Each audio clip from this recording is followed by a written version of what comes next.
Okay, there's a lot that goes into running shoes and selecting the proper running shoe. And if you choose to get fit professionally by someone here locally, there's a couple things I'd like to help you better understand so you can help the person fitting you select the right shoe for you. So starting with the drop of shoes, you have something like this, which is a zero drop shoe, meaning that the shoe itself is completely flat to the ground. And the measurement between the forefoot and the heel is 0 millimeters. They bump themselves up into shoes like this, which are 8 millimeters. They make a rise. They have 6 millimeter shoes like this.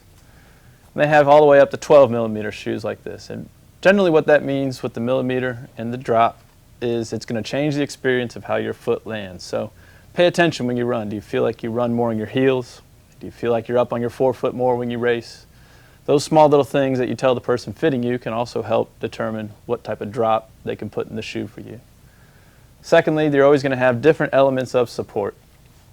So sometimes you'll notice real clearly in shoes that they have a piece right here underneath the arch, usually closer to the heel and the midfoot, and we call that a posting.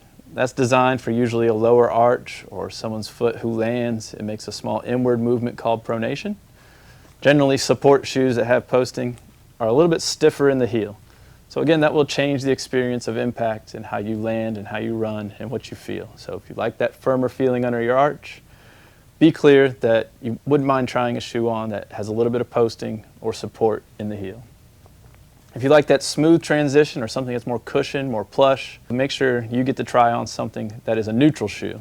This here has a neutral last, so you'll see how much more squishy it is or spongy towards the heel. And again, where the other one was stiff, I can now bend to the heel. Foam and type of foam is the last thing you may want to speak to the person fitting you about. Lastly, there's going to be some shoes out there from newer companies that also have a full-blown rubber bottom. A much firmer ride, a much more stable ride, but ultimately it's worth trying on maybe a little bit of everything, being vocal with the person who fits you about the experience that you want, and also trusting that they know what they're doing to help get you in the right shoes. Another thing you may want to consider on race day and in your training is making sure you have a nice sock that has no cotton elements to it.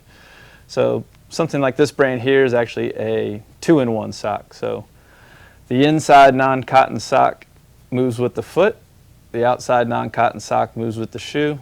And as those two rub together, it actually creates a friction for the better, creating more airflow to keep the foot drier, to keep the foot from blistering, and overall make your experience in the run less painful due to no blisters. Other brands out there are going to concentrate on compression, and what that does is when fit properly to the size of your foot, it keeps it in place during the run, keeps the sock from turning over, or if you've ever had that cheap cotton sock that digs down into the back of the heel of your shoe and you got to pull it out, it just won't happen with these. So it's two great options to keep you blister-free, also blister-free, compression, no compression. But ultimately, at the end of it all, you're more comfortable in your run, and there's no blister setting you back from your goals. Also, making sure that you don't show up to race day in that brand new shoe. Make sure you spend plenty of time training in it. You would want at least 150, maybe 200 miles in the shoe before racing. Gives plenty of time for your foot to adapt, plenty of time for your foot to adjust, and make sure that you're not going to have any issues when running in it.